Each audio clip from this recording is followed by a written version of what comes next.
قال النبي صلى الله عليه وسلم: من القرآن 30 آية شفعت لرجل حتى غفر له، وهي: تبارك الذي بيده الملك. رواه أبو داود. أعوذ بالله من الشيطان الرجيم. بسم الله الرحمن الرحيم. تبارك الذي بيده الملك وهو على كل شيء قدير، الذي خلق الموت والحياة ليبلوكم أيكم أحسن عملا، وهو العزيز الغفور. الذي خلق 7 سماوات طباقا، ما ترى في خلق الرحمن من تفاوت، فارجع البصر هل ترى من فطور، ثم ارجع البصر كرتين ينقلب إليك البصر خاسئا وهو حسير.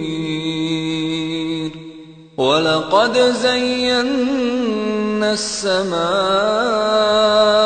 الدنيا بمصابيح وجعلناها رجوما للشياطين، وأعتدنا لهم عذاب السعير. وللذين كفروا بربهم عذاب جهنم، وبئس المصير. إذا ألقوا فيها سمعوا لها شهيقا وهي تفور، تكاد تميز من الغيظ، كلما ألقي فيها فوج سألهم خزنتها ألم يأتكم نذير؟ قالوا بلى قد جاءنا نذير فكذبنا وقلنا ما نزل الله من شيء إن أنتم إلا في ضلال كبير. وقالوا لو كنا نسمع أو نعقل ما كنا في أصحاب السعير. فاعترفوا بذنبهم فسحقا لأصحاب السعير. إن الذين يخشون ربهم بالغيب لهم مغفرة وأجر كبير. وأسروا قولكم أو اجهروا به إنه عليم بذات الصدور. ألا يعلم من خلق وهو اللطيف الخبير. هو الذي جعل لكم الأرض ذلولا فامشوا في مناكبها وكلوا من رزقه وإليه النشور. أأمنتم من في السماء أن يخسف بكم الأرض فإذا هي تمور أم أمنتم من في السماء أن يرسل عليكم حاصبا فستعلمون كيف نذير ولقد كذب الذين من قبلهم فكيف كان نكير أولم يروا إلى الطير فوقهم صافات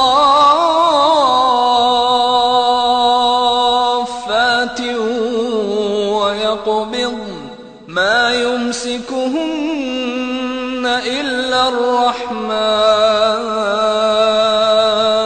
إنه بكل شيء بصير أمن هذا الذي هو جند لكم ينصركم من دون الرحمن إن الكافرون إلا في غرور أمن هذا الذي يرزقكم إن أمسك رزقه بل لجوا في عتو ونفور أفمن يمشي مكبا على وجهه أهدى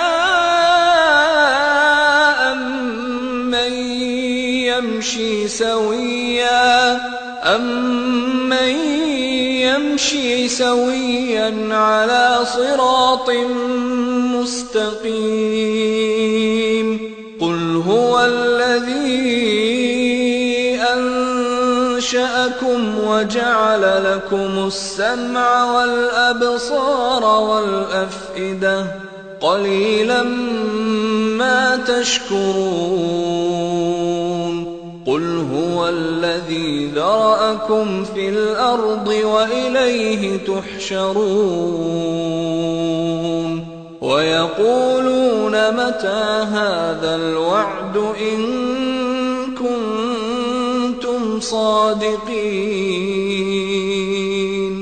قل إنما العلم عند الله وإنما أنا نذير مبين فلما رأوه زلفة سيئت وجوه الذين كفروا وقيل هذا الذي كنتم به تدعون قل أرأيتم إن أهلكني الله ومن معي أو رحمنا فمن يجير الكافرين من عذاب أليم قل هو الرحمن آمنا به وعليه توكلنا فستعلمون من هو في ضلال مبين قل أرأيتم إن أصبح ماؤكم